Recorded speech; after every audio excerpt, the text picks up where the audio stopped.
Welcome back to a course on real analysis basic topology.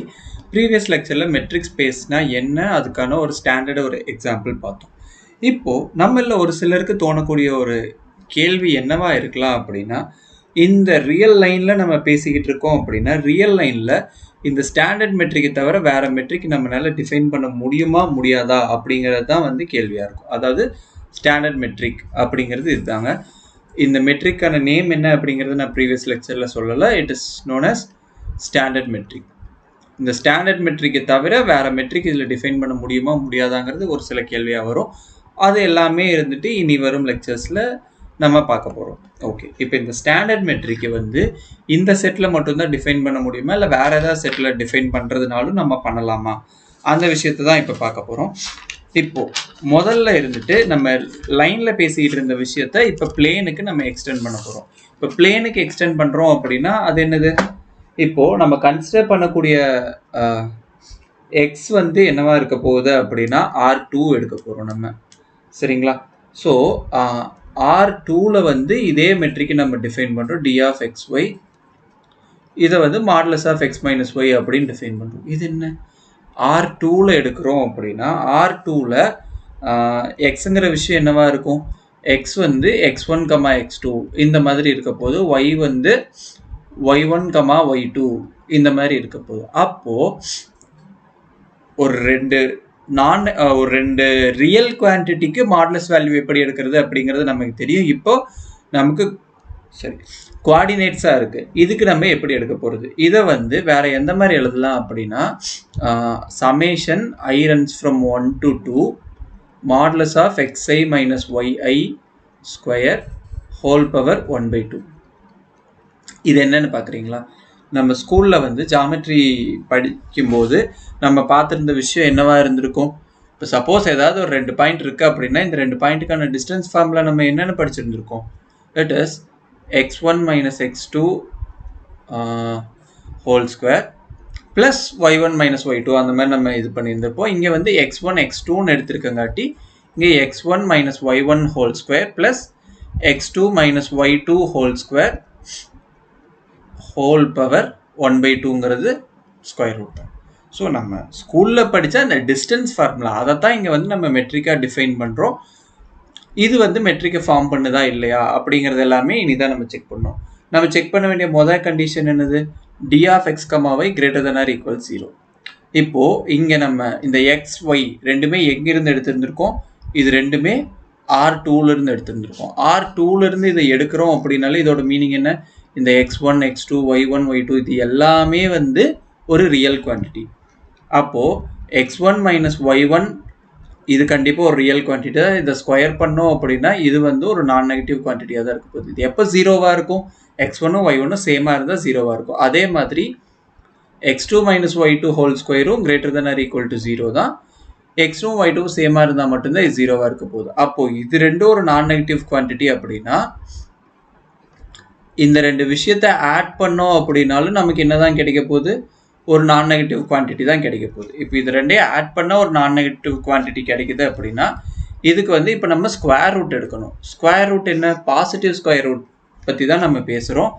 அப்போ positive square root அப்படின்னா square root of இந்த quantity x1 minus y1 whole square plus x2 minus y2 whole square, இதுவும் greater than or equal 0 தான். அப்போது இதிலிருந்து நம்ம என்ன proof பண்ணியிருக்கோம்? d of x, y is a நான் நெகட்டிவ் குவான்டிட்டி அப்படிங்கிறத ப்ரூஃப் பண்ணியிருக்கோம். அடுத்து ரெண்டாவது, இப்போது இந்த டிஸ்டன்ஸ் ஜீரோவாக இருந்தால் என்ன நடக்குது? இந்த டிஸ்டன்ஸ் ஜீரோவாக இருந்தால் ஸ்கொயர் ரூட் ஆஃப் இந்த x1 minus y1 whole square plus x2 minus y2 whole square இந்த குவான்டிட்டி வந்து எனக்கு ஜீரோவாக இருக்குது. அதுதான் மீனிங்குங்களா? இப்போது ஜென்ரலாக square root of some value equal to 0 அப்படின்னா கண்டிப்பாக இது என்னது? அந்த வேல்யூ எனக்கு ஜீரோவாக இருந்தாகணும். கரெக்டுங்களா? ஸோ இப்போ இந்த ஐடியாவை தான் இங்கே நம்ம யூஸ் பண்ண போகிறோம். இதை யூஸ் பண்ணோம் அப்படின்னா நமக்கு என்ன கிடைக்குது? x1 minus y1 whole square plus x2 minus y2 whole square ஈக்குவல் 0ன்னு வருது. இப்போ வாங்க, இந்த x1 minus y1 whole square, x2 minus y2 whole square இதெல்லாம் என்னது? நம்ம இங்கேயே பார்த்துட்டோம். இது ஒவ்வொன்றுமே வந்து இந்த ஒவ்வொரு குவான்டிட்டி தனித்தனியாகவே ஒரு நான் நெகட்டிவ் குவான்டிட்டி. அப்போ 2 நான் நெகட்டிவ் குவான்டிட்டியை ஆட் பண்ணால் 0 வரணும் அப்படின்னா கண்டிப்பாக அது என்னது, இந்த குவான்டிட்டி தனியாக 0வாக இருந்தாகணும், இந்த குவான்டிட்டியும் தனியாக 0வாக இருந்தாகணும். அப்போ தான் அதை ரெண்டையும் ஆட் பண்ணும்போது நமக்கு 0 கிடைக்கும். அப்போது இது ட்ரூ அப்படின்னா இது வந்து நமக்கு என்னது, x1 minus y1 equals 0, அடுத்து x2 minus y2 equals 0. இதிலிருந்து நமக்கு கிடைக்கக்கூடிய விஷயம் என்னது, x1 equals y1 and x2 equals y2. இப்போ இதிலிருந்து நமக்கு வேணுங்கிறது கிடைச்சிருச்சா அப்படிங்கிறத பார்ப்போம். அதுக்கு வந்து நம்ம கோஆர்டினேட்ஸ் சம்மந்தமாக நம்ம பார்த்தது ஒரு இப்போது கோஆர்டினேட் சம்மந்தமாக பார்த்ததை ரீகால் பண்ணுவோம். இப்போ 2 பாயிண்ட் வந்து சேம் அப்படின்னு நான் சொல்லணும் அப்படின்னா இது எப்போ ட்ரூவாக இருக்கும், ஏவும் சி ஈக்குவலாக இருக்கணும், பியும் டியும் ஈக்குவலாக இருக்கணும். இது ரெண்டில் ஏதாவது ஒன்று இருக்குது, இன்னொன்று மாறுது அப்படின்னாலே, சப்போஸ் இந்த பாயிண்ட் நான் எடுத்துக்கிறேன், let me call this as 1,0. சரிங்களா? இப்போது இன்னொரு பாயிண்ட், இந்த பாயிண்ட் எடுத்துக்கிறேன், இது வந்து 2,0. இப்போ எனக்கு இந்த இடத்துல என்ன நடக்குது, என்னோட 1,0 2,0ல் 0 2 ஈக்குவல், ஆனால் 1 2 வேறு தானுங்களா. அதே மாதிரி இப்போது இந்த இடத்துல ஒரு பாயிண்ட் எடுக்கிறேன் 1,1, இந்த 1 சேம், ஆனால் 0 1 வேறு. இப்போ இதிலிருந்தே வந்து 3 பாயிண்ட் வேறையாக இருக்குனுங்கிறது தெரியுதுங்களா. இப்போ 2 விஷயம் சேமாக இருக்கணும்னா இது 2 சேமாக இருக்கணும். இப்போது இந்த ஐடியாவை நம்ம வந்து உள்ளே கொண்டு வந்தோம் அப்படின்னா நமக்கு என்ன கிடைச்சிரும், x1, x2 same as y1, y2. இந்த x1, x2ங்கிறது தான் என்னது, எனக்கு x, y1, y2ங்கிறது தான் y. இப்போ ஒன் வே ப்ரூஃப் பண்ணிட்டோம். இப்போ அதர் வேவும் நம்ம ப்ரூஃப் பண்ணோம். அதர் வே ப்ரூஃப் பண்ணணும் அப்படின்னா என்னது, இப்போ x ஈக்குவல்ஸ் y, இந்த இடத்துல இந்த condition if and only if, இது இருந்துச்சுன்னா இது இருக்கும், இது இருந்துச்சுன்னா இது இருக்கும். அதனால இப்போ x ஈக்குவல் டு ஒய்னா இது நமக்கு ட்ரூவாக தான் இருக்க போகுது. இது இருக்கும் பட்சத்தில் இது என்னது, x1 y1 சேமாக இருக்கணும், x2 y2 சேமாக இருக்கணும். இப்படி இருந்துச்சுன்னா இதை ஒரு சைட் கொண்டு வந்து மைனஸ் பண்ணிங்க அப்படின்னா you will get back this. இதை அடுத்து ஸ்கொயர் பண்ணிங்கனால இட் வில் ரிமைன் 0. அடுத்து இது ரெண்டையும் ஆட் பண்ணாலும் we are going to get 0. அடுத்து இதுக்கு ஸ்கொயர் ரூட் எடுத்தாலும் we are going to get 0. இந்த ஸ்கொயர் ரூட் தான் என்னது, நம்மளோட டிஸ்டன்ஸ் ஆஃப் xy. ஸோ அப்போ ஃபைனலாக வந்து நம்ம என்ன ப்ரூஃப் பண்ணியிருக்கோம், இங்கே d of xy equals 0 if and only if x equals y. So மெட்ரிக்கா இல்லையா அப்படிங்கிற மொதல் கண்டிஷனை நம்ம செக் பண்ணிட்டோம். இப்போ அடுத்தடுத்த கண்டிஷன்ஸை செக் பண்ணுவோம். அடுத்து ப்ரூஃப் பண்ண வேண்டிய கண்டிஷன் என்னன்னு பார்த்துட்டிங்கன்னா சிமெட்ரி. இப்போ சிமெட்ரி ப்ரூஃப் பண்ணுறதுக்கு நம்ம என்ன பண்ணணும், we need to consider d of xy. இந்த d of xyங்கிறது என்னது, it is under root x1 minus y1 whole square plus x2 minus y2 whole square.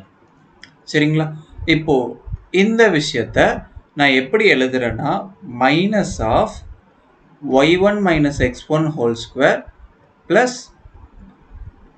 minus of y2 minus x2 whole square. Sorry, I think square மொத்தமாக இருக்கணும். இதுக்கு under root. So square பண்ணுறோம் அப்படிங்கும்போது இருந்துட்டு whether we have minus, இங்கே minus இருந்தாலும் சரி இல்லைனாலும் சரி நமக்கு அது பிரச்சனை கிடையாது. அதனால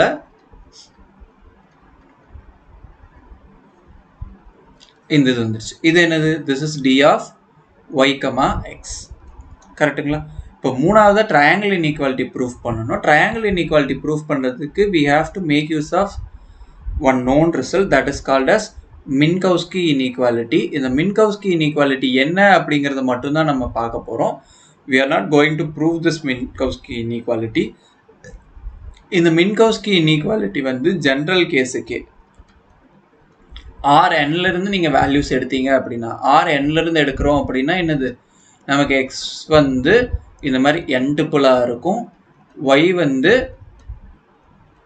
yயும் n டுப்புளாக தான் இருக்க போகுது. இப்படி இருக்க கேஸில் summation I runs from 1 to n absolute of xi minus yi whole power p to the whole power 1 by p இப்படி இருந்துச்சுன்னா this is less than or equals summation I runs from 1 to n absolute of xi to the power p whole power 1 by p plus summation I runs from 1 to n yi to the power p whole power 1 by p, and this is true for all p between 1 to infinity. இதுதான் வந்து மின்கவ்ஸ்கி இன்இக்வாலிட்டியில் சொல்லியிருக்க விஷயம். இதை use பண்ணி தான் வந்து நம்ம இங்கே ட்ரையாங்கிள் இன்இக்வாலிட்டி ப்ரூஃப் பண்ண போகிறோம். ஓகே, நம்ம back to our problem. So இங்கே ட்ரையாங்கிள் இன்இக்வாலிட்டி யூஸ் பண்ணுறதுக்கு என்ன பண்ண போகிறோம்? This is what we are going to do, right?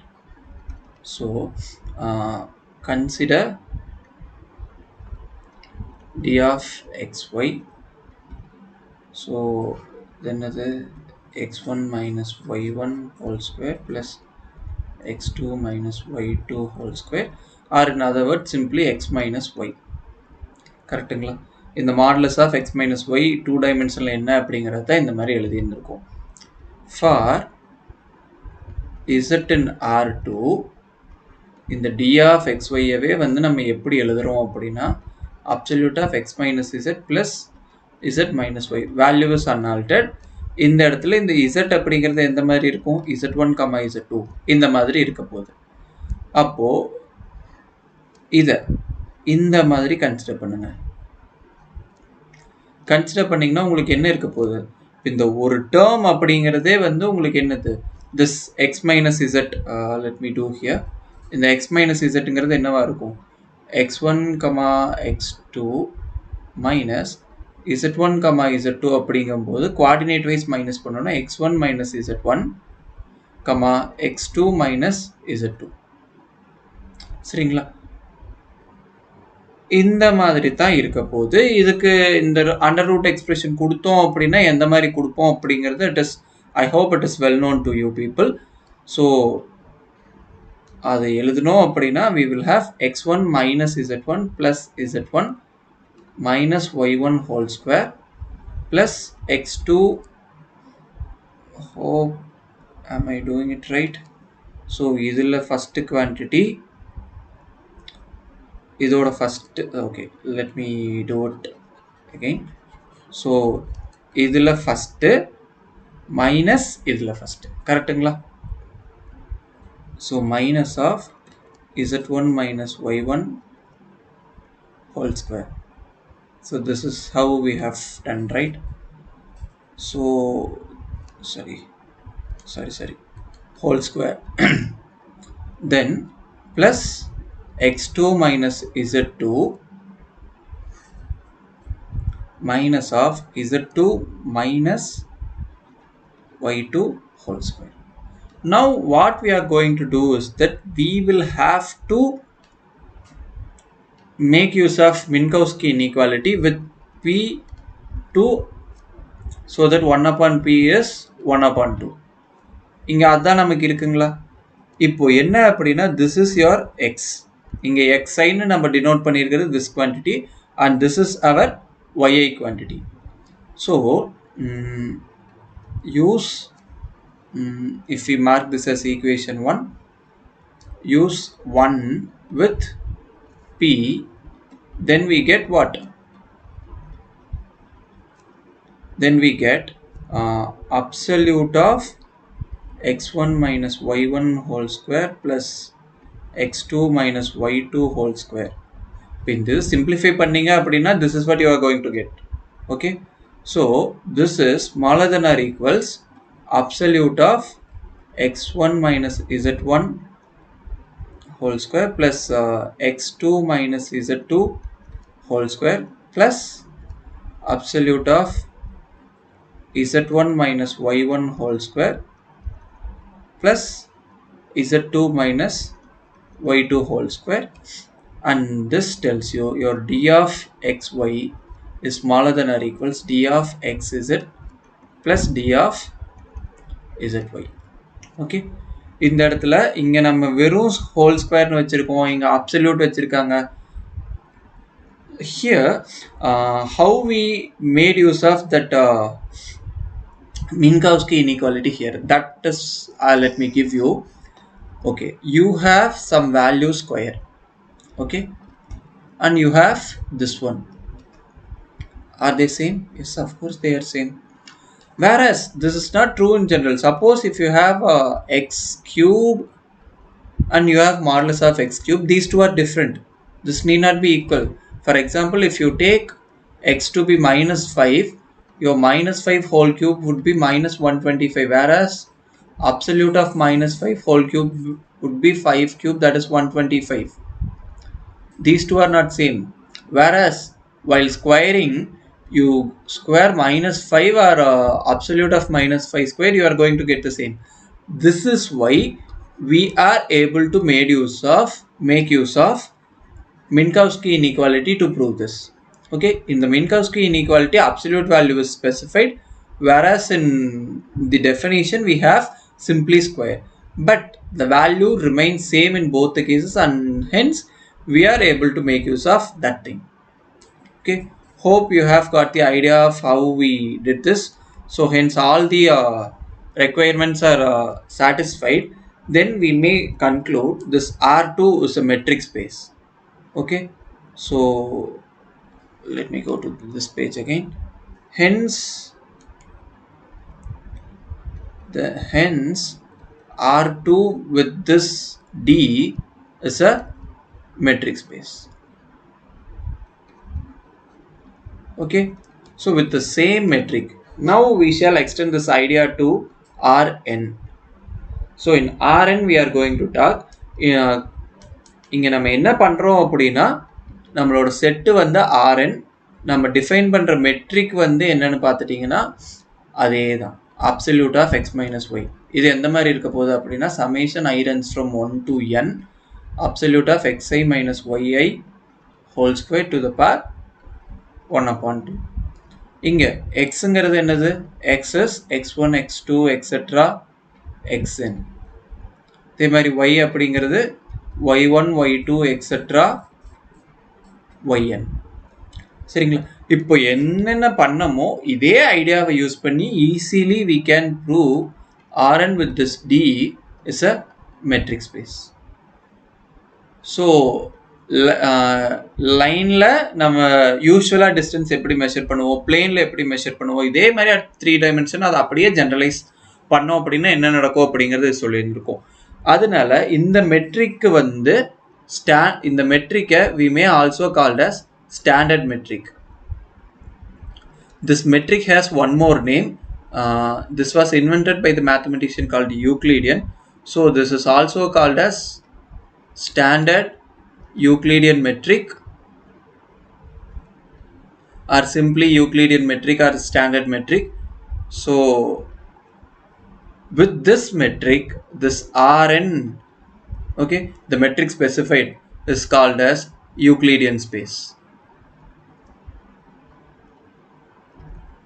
Okay, இந்த மெட்ரிக் இல்லாம வேற எந்தெந்த மாதிரியான மெட்ரிக் எல்லாம் நம்ம டிஃபைன் பண்ணலாம் அப்படிங்கிறது எல்லாமே வந்து இதுக்கு அடுத்து வர லெக்சர்ஸ்ல பார்ப்போம். தேங்க்யூ.